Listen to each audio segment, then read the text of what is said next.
YSR Congress party పొట్టి 16వ సంవత్సరంలోకి అడుగు పెడతా ఉన్నాము.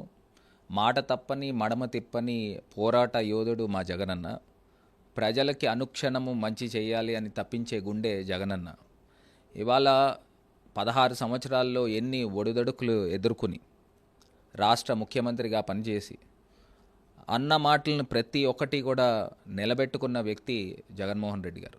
రాజకీయాల్లో రకరకాల మనుషులను రకరకాల వ్యక్తులు వస్తూ ఉంటారు, వెళ్తూ ఉంటారు.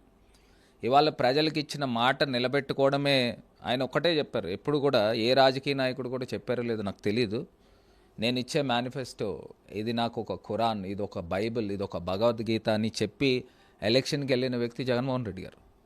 ఇవాళ అన్ని ఇచ్చిన మాటలను నిలబెట్టుకోకపోతే మనం ఎలక్షన్లోకి వెళ్ళడం వేస్ట్ అని చెప్పిన వ్యక్తి. మరి ఇంత అభివృద్ధి, ఇంత సంక్షేమము చేసి ఇవాళ ప్రతిపక్షంలో ఉన్నాం. ప్రతిపక్షంలో ఉండడానికి కారణం ఏంటి? చంద్రబాబు నాయుడు గారు చేసిన అబద్ధపు మాటలు, అబద్ధపు మోసాలతో ఇవాళ అధికారంలోకి వచ్చారు. ఏది ఏమైనప్పటికీ కూడా మనం ఇచ్చిన మాటను నిలబెట్టుకోవాలనే ఒక ముఖ్య ఉద్దేశంతో జగన్మోహన్ రెడ్డి గారు పార్టీ పెట్టారు. తండ్రి ఆశయాలతో ఇవాళ ఆ ఆశయాలను నిలబెట్టడం గురించి తండ్రి కన్నా మించిన తనయుడి కిందన ఇవాళ ఎదిగిన సందర్భం.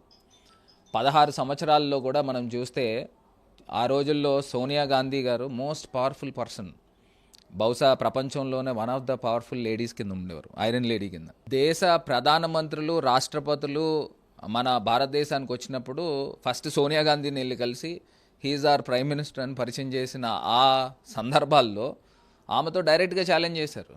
ఆయన ఏంటి, తండ్రి ఆశయాలు నిలబెట్టడం గురించి ఆయన జగన్మోహన్ రెడ్డి గారు నిలబడి ఇవాళ ఆంధ్రప్రదేశ్ రాష్ట్ర ముఖ్యమంత్రిగా సిబిఐ కేసులు ఎన్ని కేసులు పెట్టినప్పటికీ కూడా 16 నెలలు జైల్లో ఉన్నప్పటికీ కూడా ఎక్కడా కూడా మనోధైర్యం కోల్పోకుండా ఇవాళ ప్రజలకి నేను నిలబడాలి అనే ఒక ఉద్దేశంతో ఇవాళ ప్రజల ముందు నుంచున్నాము. 16 వసంతాల్లోకి అడుగు పెట్టాము. రాబోయే రోజుల్లో ఇంకా ఖచ్చితంగా ప్రజలకి ఇంకా మంచి చేసే కార్యక్రమము జగన్మోహన్ రెడ్డి గారికి ఒక దృఢ సంకల్పంతో అడుగులు ముందుకు వేస్తాము. జగనన్న వెంట మేమందరూ కూడా నడుస్తున్నందుకు మాకెంతో ఆనందంగా ఉంది. అలాంటి మంచి గొప్ప లీడర్ దగ్గర మేము పనిచేస్తున్నందుకు కూడా మేము చాలా సంతోషపడుతూ ఉన్నాము.